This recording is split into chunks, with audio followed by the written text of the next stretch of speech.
Hi everyone, welcome to another edition of Whiteboard Friday. This week, I have a special request from one of our users to talk about an SEO checklist for new sites that aren't ranking yet. So I've created a new website. I want to make sure that I'm doing all the right things in the right order, that I've got everything set up, and my website's not yet ranking. Well, what are the things that I should be doing and maybe some things that I shouldn't be doing? And so I wanted to create a brief checklist with this Whiteboard Friday. If we find this useful, maybe we'll expand it, do even more stuff with it in the future. So let's run through. You've got a new site that you've just launched. You're setting things up for success. What do you need to worry about? First off, accessibility. What I mean by this is users and search engines both need to be able to reach all of the pages, all the content that you've created on your website in easy ways. And you need to make sure you don't have any sort of dumb mistakes that can harm your SEO. So these are things like 404s and 500 errors and 302s instead of 301s, duplicate content, missing title tags, thin content where there's not much material on the page for the search engines to grab onto, maybe for users as well. Two tools that are great for this. So first off, Google Webmaster Tools, which is completely free. You can register at google.com/webmasters, and the SEO Moz crawl through the SEO Moz Pro web app, also very useful when you're looking at a new site. And we sort of built a bunch of features in there that we wish Google Webmaster Tools kept track of, but they don't. And so some of those features are included in the SEO Moz crawl, including things like 302s, for example, some thin content stuff. So that can be quite helpful. Next up, keyword targeting.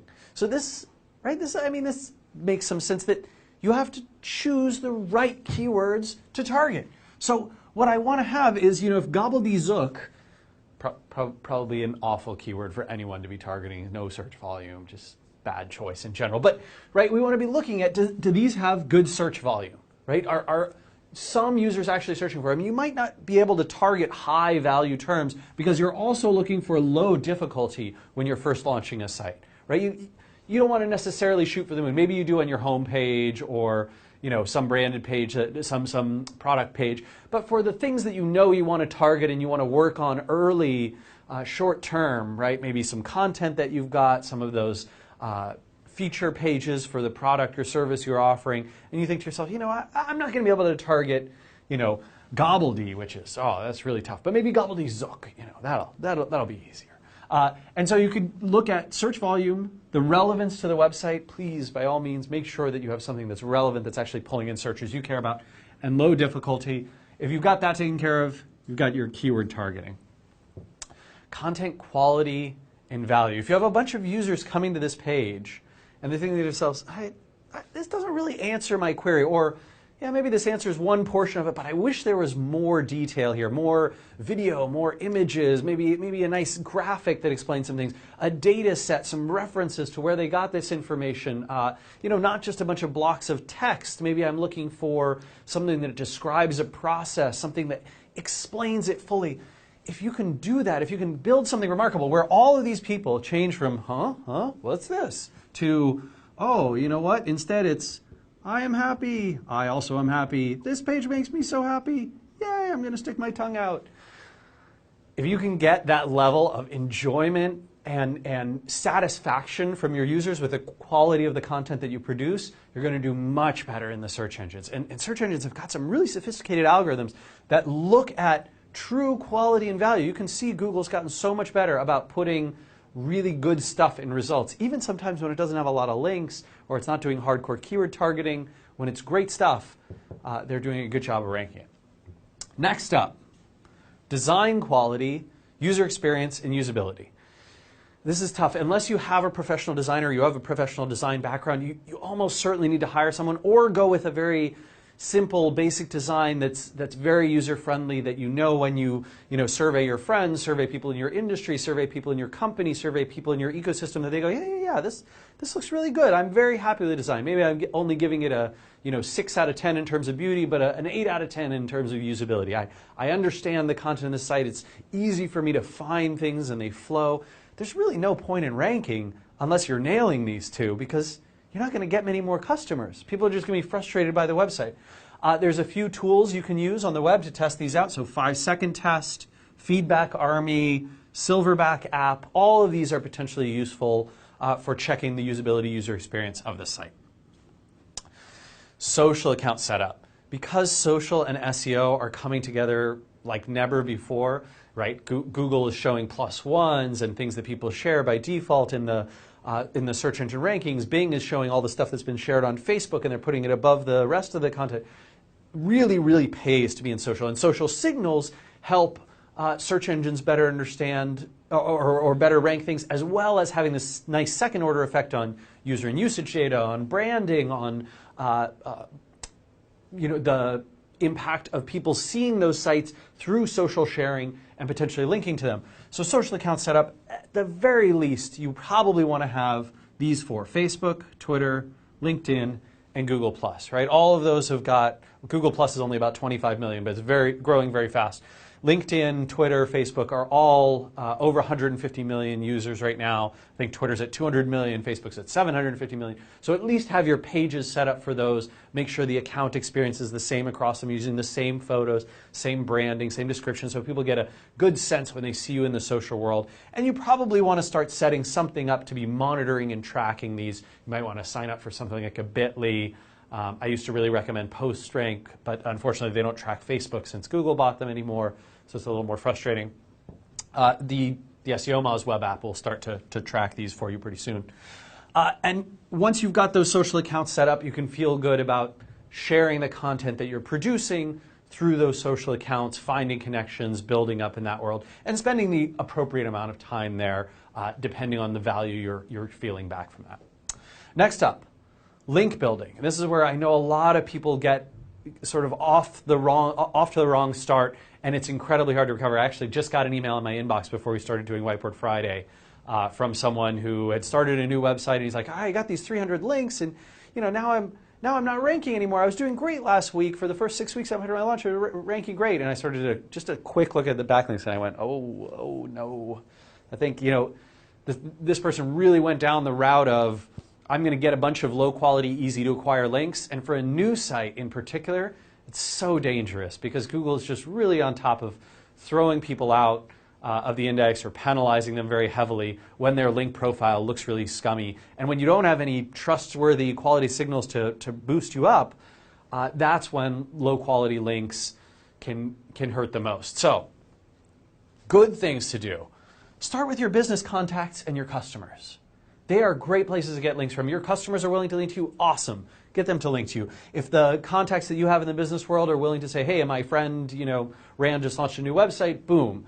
That's a great way of doing it. All your email contacts, your LinkedIn contacts, the people that you know personally and professionally, if you can ask them, hey, would you support me by throwing a link to me on your About page or your blog roll or your list of customers or your list of vendors, whatever it is, right?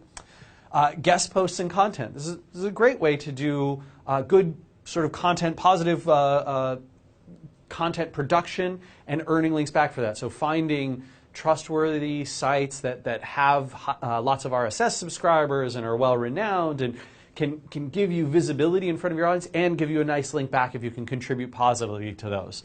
I also like high-quality resource lists. So this would be things like the Better Business Bureau, maybe, that sort of falls a little in the directory world, but something like a Crunchbase, right? If you're a startup in the technology world, you definitely need to have a Crunchbase listing. You might want to be on some Wikipedia lists. Granted, those are no follow, but that's still okay. That's probably a good place to get some visibility. There might be industry-specific lists that are like, these are, heavy machine production facilities in the United States. Great, okay, I should be on that list. That's what I do, right? News, media, and blogs. So getting the press to cover you, getting blogs in your sphere to cover you, finding those, emailing the editors, letting them know that you're launching this new website. That's a great time to say, hey, this business is transformative. We're launching a new site. We're changing our branding, whatever it is. That's sort of a press-worthy message. And you can get someone to look at you. Review sites, review blogs are great for this too, as they'll sort of say, oh, you've got a new application. You got a new mobile service. Maybe we'll link to you. That could be interesting. Relevant social industry and app account links, right? So if I contribute something to the Google Chrome store, right? If I contribute something to the Apple store, if I am contributing something to a design portal, a design gallery, all of those kinds of industry stuff and accounts that you can get are likely worth submitting to, worth getting your website listed on. And then social media link acquisition. So, this is obvious stuff where you spend time on Twitter, on Facebook, on LinkedIn, on Google+, connecting with people, and over time building those relationships that'll get you the links, possibly through one of these other forms, or just through the friendliness of them noticing and liking and enjoying your content. And that's what content marketing is all about as well. So these are great ways to start, very safe ways to do link building. They're not short-term wins, right? These almost all of them require at least some effort, some investment of your time and energy, some creativity, some good content, some authenticity in your marketing, versus a lot of the stuff that tempts people very early on. They're like, oh, sweet, I have a new website. I need to get like 500 links as soon as possible. So I'm going to try things like reciprocal link pages, right? I'm just going to put up a list of reciprocal link partners. I'm going to co-contact a bunch of other firms. They'll all link to me, and we'll all link to each other. It'll be a happy marriage of links. No, it's not. It's not a wonderland. Low quality directories, right? You search for SEO friendly directory. If it shows up on that list, chances are, even in Google, right? Like Google is showing you a bunch of bad stuff. Someone was asking me recently on email, they said, hey, I really need some examples of sites that have done manipulative link building. I was like, oh, it's so easy. Search for SEO friendly directory and look at who's paid to be listed in those directories. They almost all have spammy manipulative link profiles. And it's funny because you go to those, and I don't know why people don't do this, but try searching for the brand names that come up in those lists. None of them rank for their own brand name. Well, why is that? Like, clearly they're killing themselves with these terrible, terrible links, right? So low quality directories, really avoid that. Article marketing or article spinning, I talked about that a few weeks ago on Whiteboard Friday. Also a practice I would strongly recommend you avoid, especially, I know it can work. I know there's people for whom it does work, but especially early on, it can just kill you. It really can get you banned or penalized out of the engines, and you just won't rank anywhere if your link profile starts out spammy. Paid links is another obvious one. Forums, open forum spam, so kind of going across the web. Oh, look, here's a guest book that's open. Forgot to put no follow. I'm going to leave a link there. Oh, here, look, it's a forum that accepts registration, and they forgot to close their no follow off. Anyone can leave a link. Even things like do follow blogs, right? Do follow blog comments. Man, it's really risky. Because they're linking to bad places a lot of the time, and it's usually manipulative people who have no intent to create something of value for the search engines. They're merely trying to manipulate their rankings. And whenever you have a tactic like that, it attracts people who have nasty websites, and then Google looks at those and goes, okay, they're linking to a bunch of nasty sites. Well, I don't want to count those links, or maybe I'm even going to penalize some of the people that they're linking to. That really sucks. And then link farms, right, which is essentially setting up all these different systems of links that point to each other across tons of domains that are completely artificial, that link for no human reason or no discernible human reason, and are merely meant to manipulate the engines. This type of stuff is very, very dangerous when you're early on. If you've already built up a good collection of these types of links, you're much safer. But you do have some risk in those first 3, 6, 9 months after you've launched a new site around doing wrong things on the link building front. And getting yourself into a situation where you're penalized. And we see a ton of that through SEO Moz Q&A. I get it in email. You see it on the web all the time. So be cautious around that. And hopefully, this checklist will help you get your site to a nice established place, and you can keep doing some great marketing and eventually win the internet. I wish you good luck with your new website. Thanks so much. Thanks for watching. See you again next week for another edition of Whiteboard Friday. Take care.